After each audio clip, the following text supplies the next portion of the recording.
प्यार की कहानियां बड़ी अजीब होती हैं। कुछ अधूरी रह जाती हैं और कुछ ऐसी जो टूटकर भी जुड़ जाती हैं। मैं आपको एक ऐसी ही कहानी सुनाने वाली हूँ। ये कहानी मेरी सबसे प्यारी दोस्त आयशा की है और अर्जुन की। वो पहली बार उसे यहीं मिला था, कैफे का वो कोना जहाँ आयशा अक्सर अपनी किताबों में खोई रहती थी।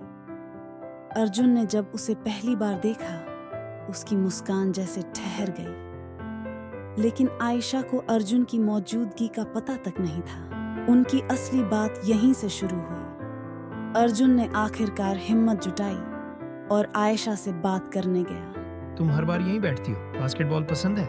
मुझे खेल नहीं समझ में आता, पर हाँ, देखने में मजा आता है। बस यहीं से उनकी दोस्ती शुरू हो गई। तो बिल्कुल अलग लोग, लेकिन कुछ तो था जो उन्हें जोड़ रहा था। वो शामें, वो बातें। धीरे धीरे ये दोस्ती और गहरी होती गई। अर्जुन को पता था कि उसे आयशा से ज्यादा कुछ चाहिए। एक दिन उसने हिम्मत कर ही ली। आयशा, तुम मेरी जिंदगी का सबसे खूबसूरत हिस्सा हो। मैं तुम्हारे बिना कुछ अधूरा सा महसूस करता हूँ।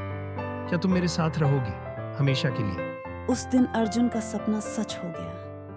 दोनों का प्यार परवान चढ़ने लगा। उनकी दुनिया बस एक दूसरे के इर्द गिर्द घूमने लगी। लेकिन हर कहानी में एक ट्विस्ट होता है।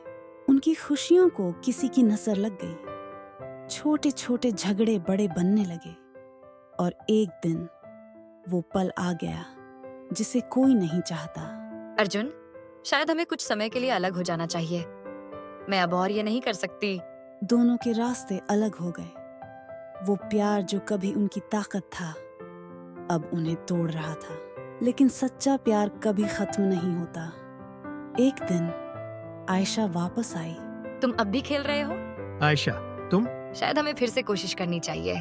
और बस उनकी कहानी एक बार फिर से शुरू हो गई। अलगाव ने उन्हें सिखाया कि प्यार कितना कीमती है और उन्होंने ये मौका फिर कभी जाने नहीं दिया।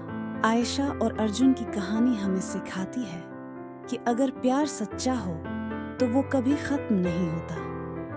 ये लौट कर आता है, बस हमें इसे समझने और संभालने का हुनर आना चाहिए।